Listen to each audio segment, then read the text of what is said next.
Hey, ladies and gentlemen, this is Carmine Sabia for Explain America, and President Donald Trump got a dire warning, and it's one that he had to heed. Before we get started, please make sure you like, comment, share, and subscribe. Those little things really help us out, and they help our channel continue to grow.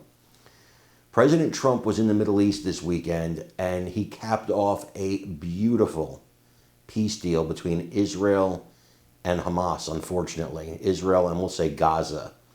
But the truth is, it is Hamas who controls the Gaza Strip. And there are already signs that Hamas is looking to renege on this deal. It looks like they're saying, well, we're not going to demilitarize and we're going to stay in charge of Gaza. But the main thing that happened was the hostages have been released. This is a massive, massive change, and it's a massive victory for President Trump. And most of the world is thrilled at what President Trump has done. They are praising him. They're giving him all the credit. But there are some in the world who hate Israel.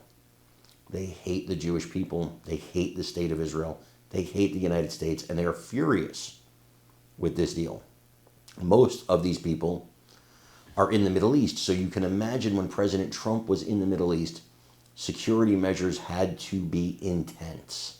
They had to be intense because he was in danger. But, you know, the President of the United States is in danger everywhere he goes, right? That's why he has Secret Service.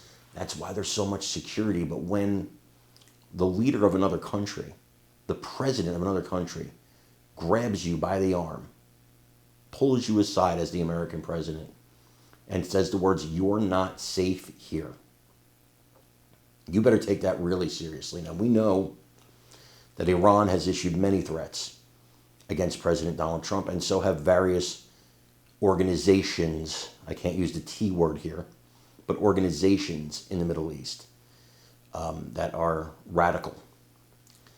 And they've issued threats against President Donald Trump. But there was something that it seemed that the president of Indonesia knew, and he wanted to make President Trump aware of it. Grabs him by the arm, pulls him aside, and tells him he's not safe. And the president heeded those warnings. The president of Indonesia also said he wanted to talk directly to Eric and or Donald Trump Jr. Now, I don't know what that's about. But were they in danger as well?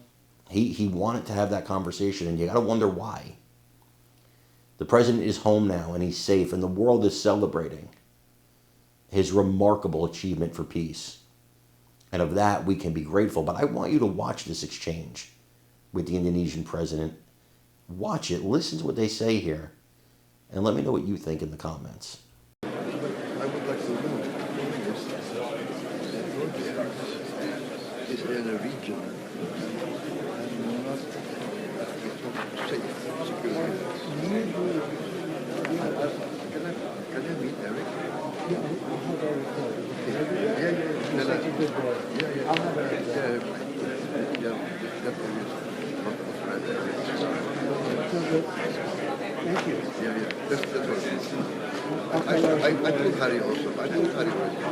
Did you speak to me? Yeah, we'll look for better places. Yeah, all of them. Okay. Yeah. I'll have Eric call. Or Eric or John. You're fantastic. I'll have Eric call. Thank you. I like that you told me that.